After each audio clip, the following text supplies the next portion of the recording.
নবনির্বাচিত মাননীয় স্পিকার এবং ডেপুটি স্পিকার, আসসালামু আলাইকুম। আপনারা গণতন্ত্রকামী জনগণের রক্ত ঋণে প্রতিষ্ঠিত এই মহান জাতীয় সংসদের স্পিকার, ডেপুটি স্পিকার নির্বাচিত হয়েছেন। আপনাদেরকে প্রাণ ঢালা অভিনন্দন।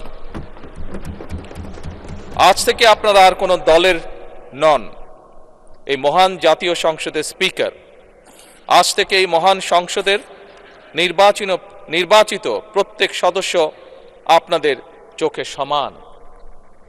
আপনারা এই সংসদের অভিভাবক।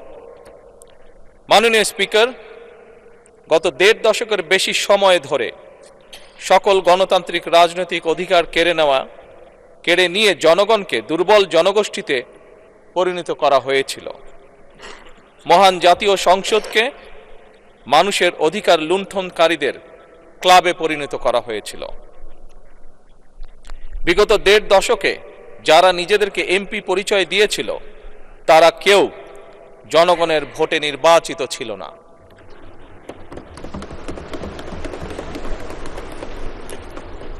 কিন্তু আজ এই সংসদে জনগণের সরাসরি ভোটে নির্বাচিত জনপ্রতিনিধিদের সংসদ।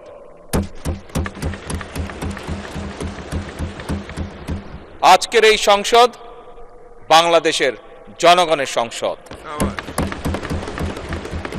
আপনারা আজ এই মহান সংসদের অভিভাবকের দায়িত্ব গ্রহণ করেছেন।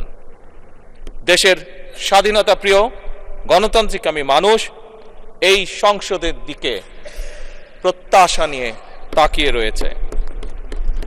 মাননীয় স্পিকার, দেশ এবং জনগণের স্বার্থে আমরা এই সংসদকে অর্থবহ করতে চাই। বিরোধিতার জন্য বিরোধিতা নয়, বরং শানিত যুক্তিতর্কের মাধ্যমে আমরা এই সংসদকে প্রাণবন্ত করে তুলতে চাই। এই ক্ষেত্রে আপনাদের ভূমিকা সর্বাধিক। এই সংসদের সদস্য হিসাবে জাতীয় সংসদ পরিচালনায় আমরা আমাদের পক্ষ থেকে আপনাদেরকে সর্বোচ্চ সহযোগিতা করব ইনশাআল্লাহ। আপনাদের এই নতুন ভূমিকার জন্য সকল সংসদ সদস্যের পক্ষ থেকে আবারও আপনাদেরকে জানাই শুভেচ্ছা, অভিনন্দন এবং ধন্যবাদ।